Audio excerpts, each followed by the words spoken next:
Appointment in Crime Alley puts emphasis on Batman's personality and genesis in a way most episodes don't. In most stories, we see Batman through the lens of being a superhero or detective, or at least as a competent professional. This story keeps that, but Batman exhibits a greater variety of emotions because the situation he is put in is of a more personal nature. But it's never taken too far by showing Batman having an emotional outburst, which would be out of character. The plot this time around makes things more personal for Batman because Roland Daggett is trying to destroy the part of Gotham called Park Row for his own uses.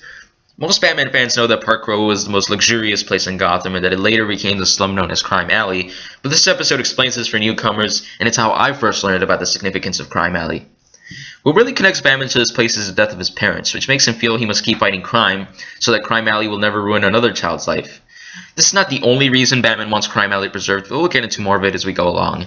Daggett has his assistant Crocker and an arson expert named Nitro rig Crime Alley to explode at 9 o'clock, which adds the story device to the ticking time bomb because as the episode progresses, the audience will be shown what time it is and that the clock hands are always getting closer and closer to 9. Part of what makes this exciting is that while Batman does initially suspect Daggett is up to something, he at first has no idea that he's on the clock. This story has a plausible reason for Batman to go to Crime Alley and essentially bump into this plot, because every year he goes to Crime Alley to visit Leslie Tompkins on the anniversary of his parents' death, which explains the title of the episode. It's important to note that this episode is loosely based on Detective Comics issue 457 by Dennis O'Neil and Dick Giordano called There Is No Hope in Crime Alley. It goes to show how influential Dennis O'Neil is to the formation of the modern-day Batman. In the comic, there is no giant plot by Roland Daggett or anyone else, just Batman visiting Crime Alley and fighting the seemingly endless amount of criminals in it for the anniversary of his parents' death and essentially the birth of Batman. One of the major things the episode keeps from the comic is the character of Leslie Tompkins and how she was the one that comforted young Bruce Wayne on that terrible night. In modern Batman comics, Leslie Tompkins has become one of the main parts of Batman's supporting cast, which carries over to Batman the Animated Series, though she doesn't appear in too many episodes. What's interesting is that in the original comic, Leslie does not know who Batman really is. I'm not too clear on when she found out in the comics since nowadays she obviously knows, but from her first appearance in Batman the Animated Series she already does, which is never explicitly stated within the episode, but later episodes such as Blind as a Bat make it perfectly clear. This episode does let the audience know through images, especially in the newspaper, that Leslie is a doctor, but otherwise we wouldn't know because she spends most of the episode tied up. Later episodes make use of her skills as a doctor, which is good, and it is fine that it's not focused on this time around because it isn't necessary. While Roland Daggett is the main antagonist, Crime Alley itself is almost above him because most of the episode is Batman constantly being forced to put his search for Leslie aside to stop problems within Crime Alley. The first problem is that a little girl tells Batman to help her mom, who's being roughed up by men who work for Daggett, who want her to clear out of her home because of what will happen at 9 o'clock. Next, Batman runs into a man atop a billboard with a gun holding a hostage because the city made him lose his job and home. I'm constantly surprised how mature Batman the Animated Series can be because this situation feels very realistic, and though a SWAT team was there to stop the man, I shudder to think what would have happened if Batman hadn't intervened and saved the day. After going to Leslie's house, Batman interrogates a bum who saw Leslie get grabbed by Crocker and Nitro. As Batman goes to save Leslie, Crime Alley throws yet another obstacle at Batman when a trolley conductor is unconscious and the trolley is running out of control through the city. One of my favorite moments in the episode is when Batman sees the trolley causing all that chaos, and he very frustratedly says, "Perfect, just perfect." I love how Kevin Conroy delivered that line. Usually it's kind of unlikable when a character just complains out loud, but Batman doesn't talk so much, so when he does, he has something to say. That simple line shows the audience that Crime Alley is starting to get to him. Batman stops the trolley and finds Crocker and Nitro. The scene where Batman interrogates them is really cool. Come to think of it, any scene of Batman interrogating someone with Kevin Conroy's voice makes me happy, so it's no wonder that I love the game Arkham City.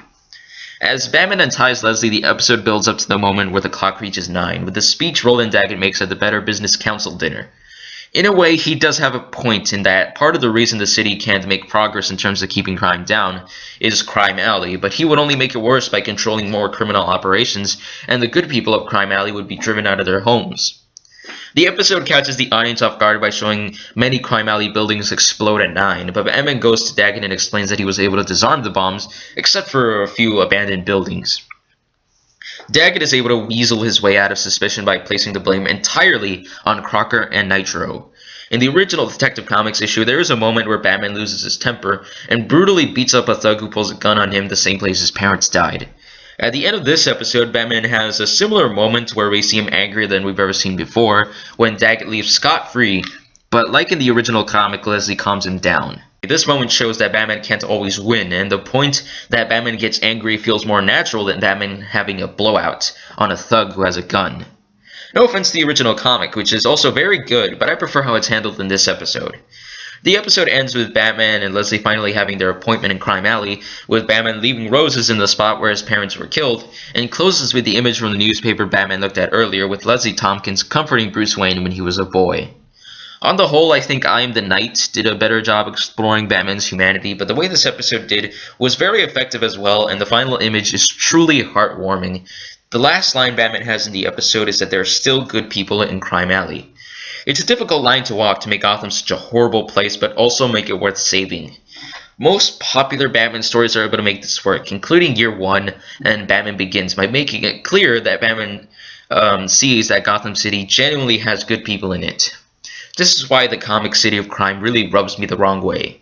It makes practically every citizen of Gotham seem like scum, and it doesn't help when Batman himself is not all that likable. I know I didn't need to mention the City of Crime comic, but it goes to show that it's difficult to balance the evil and good within the city.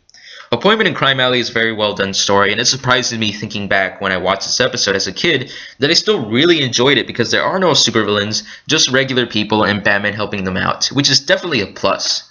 I mentioned before what Mark Waid said about the best episodes of the series being about human emotions, but this episode also embodies this extremely well. The animation is quite good this time. How the action sequences move is not particularly impressive, but most things are very well drawn. There are certain parts where Batman is abnormally muscular, but it also looks really good. There are moments where Batman is in shadow, and the blue highlights on Batman's costume really stands out in the dark background. This definitely makes for some very cool looking screenshots. Another plus of the animation is the Batmobile, which we see plenty of, especially in the trolley scene. Vehicles are more difficult to animate well in cell animation, according to Bruce Timm, so it's impressive that the Batmobile always retained its shape, even when it was speeding through the road. The physics of the Batmobile stopping something as heavy as a trolley looked realistic as well, especially with the very cool reverse thrusters.